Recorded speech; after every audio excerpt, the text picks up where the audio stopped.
Happy holidays, and welcome to another episode of Matheson Talks, where we discuss tech and everything in between. My name is Mike Vega, and I'm joined by my co-host, Mariano Chiesa. Hello, Mariano. Hi, Mike. Happy to be here.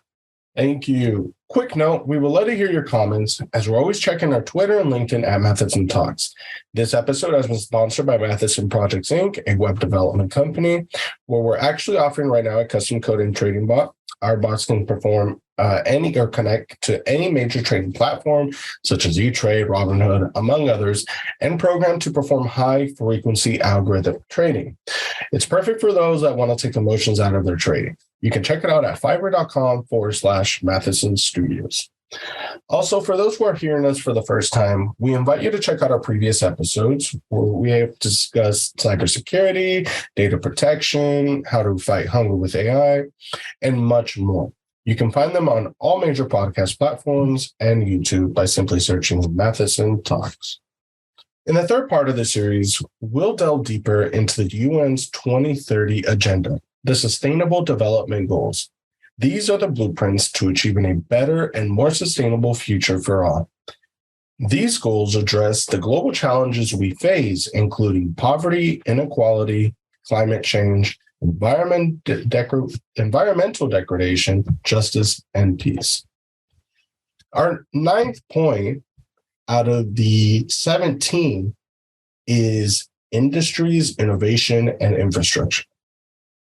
Inclusive and sustainable industrialization, together with innovation and infrastructure, can unleash dynamic and competitive economic forces that generate employment and income.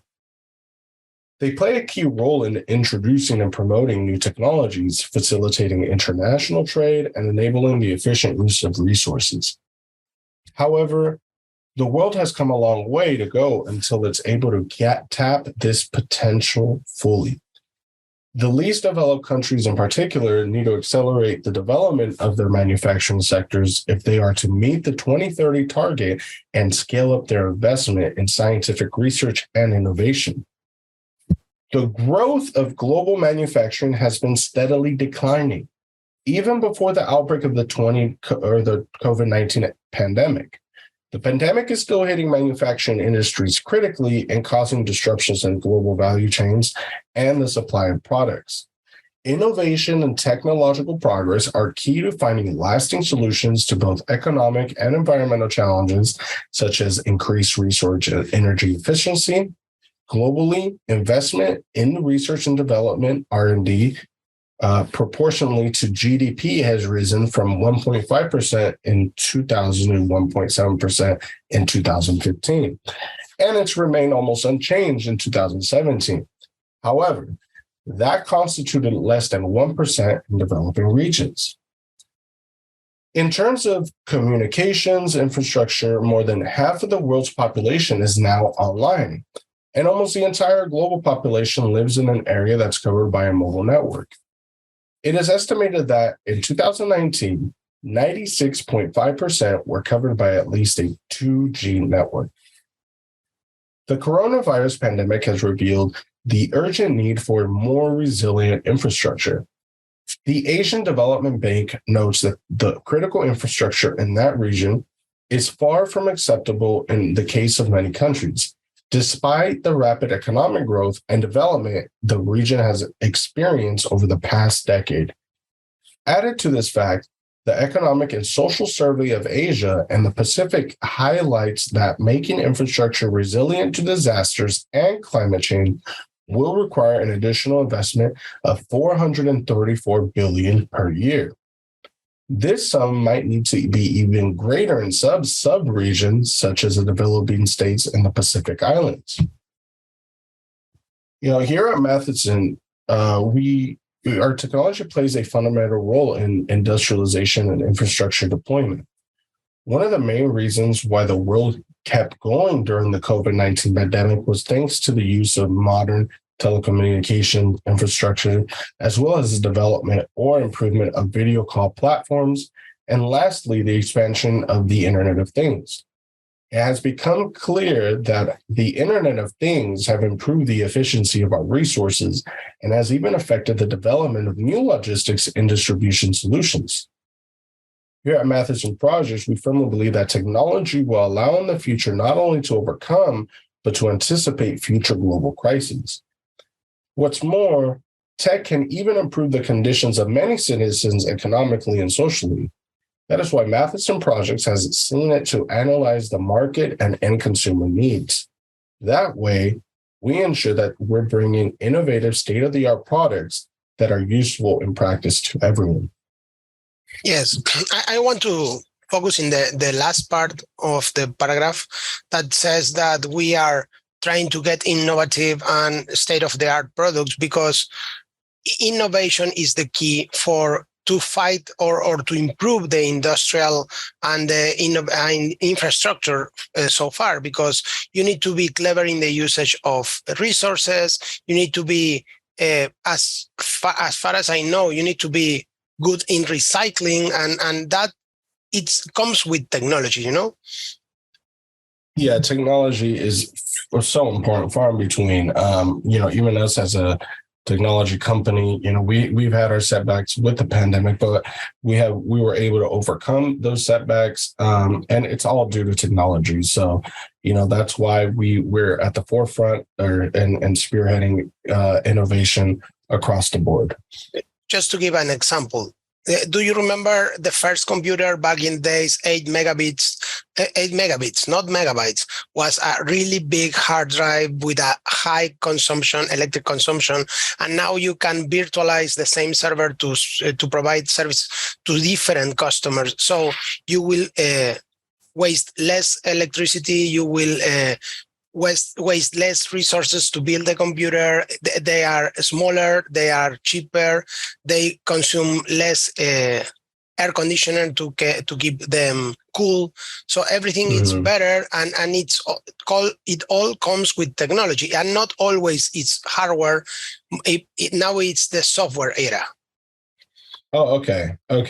And the Raspberry Pi, right? That is extremely innovative, in itself. It's amazing that technology, because also it's so accessible because of its price. Yes. Okay, so the 10th point, or the 10th goal, is reduced inequalities. Reducing inequalities and ensuring no one is left behind are integral to achieving sustainable development goals. Inequality within and among countries is a persistent cause for concern. The effects of the COVID-19 pandemic appear to be reversing the positive trends associated with reducing income inequality. The pandemic has also intensified structural and systemic discrimination.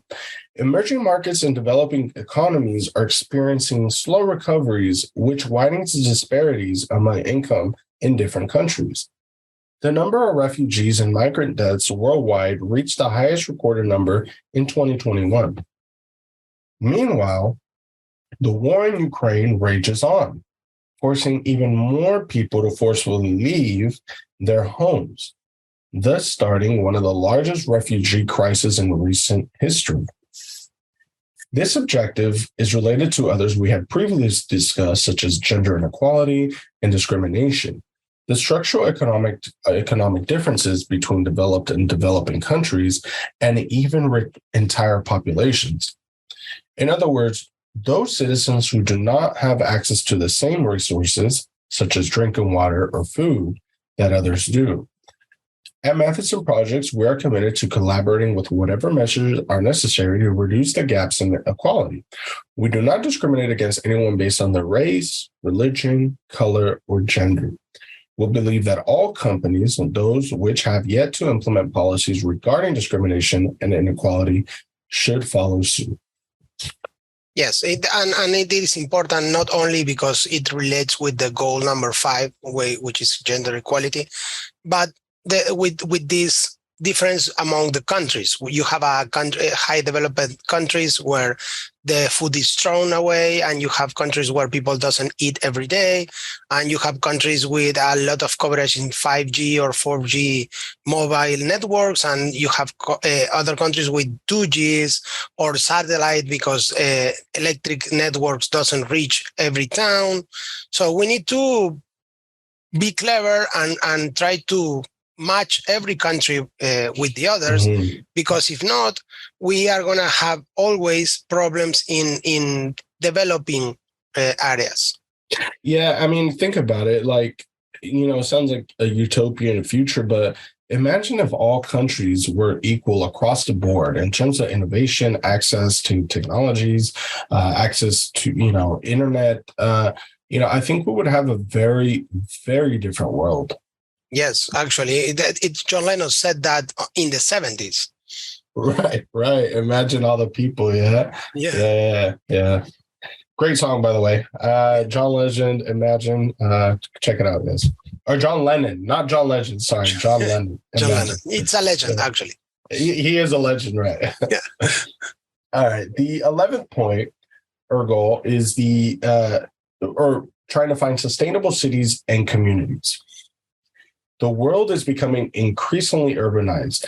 Since 2007, more than half the world's population has been living in cities, and that share is projected to rise to 60% by 2030. Cities and metropolitan areas are powerhouses of economic growth. They make up 60% of the global GDP. However, they also account for about 70% of global carbon emissions and over 60% of resource usage. Rapid urbanization is resulting in a growing number of slum dwellers and inadequate and overburdened infrastructure and services. When you think about it, you have such as waste collection and water and sanitation system, roads and transport. It has contributed to worsening air quality and to unplanned urban sprawling. The impact of COVID-19 has affected the poor and densely populated urban areas the most. That is especially the case for 1 billion people living in informal settlements and slums, where overcrowding also makes it difficult to follow recommended measures, such as social distancing and self-isolation. The UN Food Agency, FAO, has warned that hunger and fatalities could rise significantly in urban areas if there are no measures in place to ensure that low-income, socially vulnerable residents have access to food. We actually had a episode in the past. It was on our Matheson Talks in Espanol portion, and we interviewed Luis Menvillo. And he mentioned in our second episode on the Internet of Things, and that's the installation of sensors becomes decisive for the improvement of the infrastructure usage, because it's also an asset when it comes to maximizing the performance of natural resources and for improving the efficiency of existing technology and resources. So if countries focus on these three parameters, they will be able to reduce their carbon footprint and align with the many other goals of the 2030 Agenda for Sustainable Development. This will, in turn, contribute to citizens' quality of life. Yes, the idea behind this is we have limited resources and we are growing in population. We reach 8 billion people now in the planet, and we keep growing. So if we have limited resources and we have more and more people, we need to be clever and use these resources well. And so that's why Luis proposed this, to install sensors to measure electricity consumption or water or maybe fuel or whatever it can be measured in order to maximize the return of investment. Yeah, it makes sense. I mean, as long as we can track the data, we can see, where our resources are better suited. So it definitely makes sense how we can incorporate technology in that way. Mm-hmm. The next goal is the responsible consumption and production. Worldwide consumption and production, which is a driving force of the economy, it rests on the use of the natural environment and resources in a way that continues to have a destruction impact on the planet. Economic and social progress over the last century has been accompanied by environmental degradation, which is endangering the very systems upon which our future development, indeed our very survival, depends. Here are the few facts and numbers.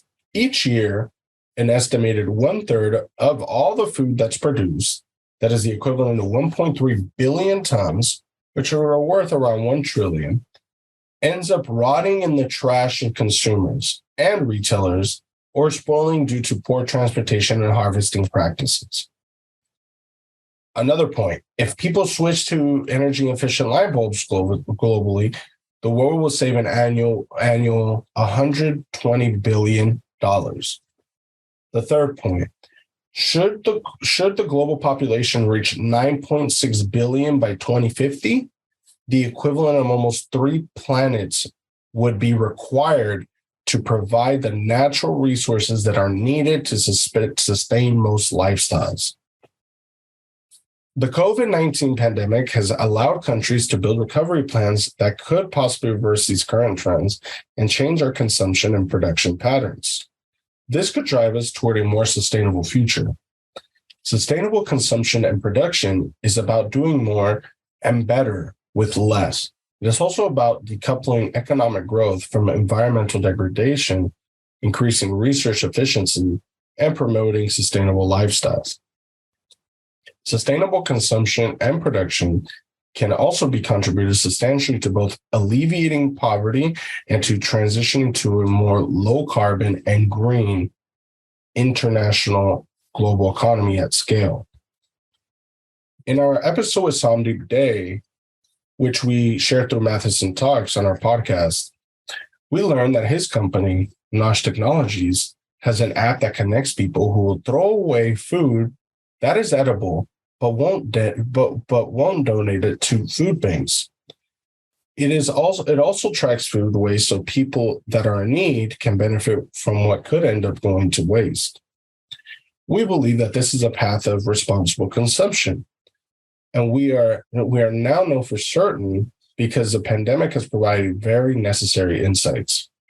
We're not just billions of people, nor are we more than 180 countries. We are a great community in which disease can spread just as much as improvements can. So to sum up, the UN agenda reminds us of one single thing that we all can learn from. We are all connected to each other.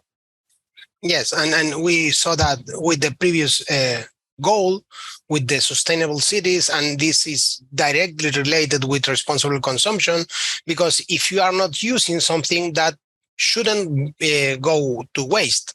If you have, as we can say, I don't know, 10 sandwiches and you eat 8, okay, you donate the 2 remaining in order to somebody else take advantage instead of rotting that and throw away, because you are overcharging the waste system and not also leaving a people with hunger, a guy with hunger. In me, I mean, personally, how much am I spending on DoorDash or anything a day? Well, let's say $30.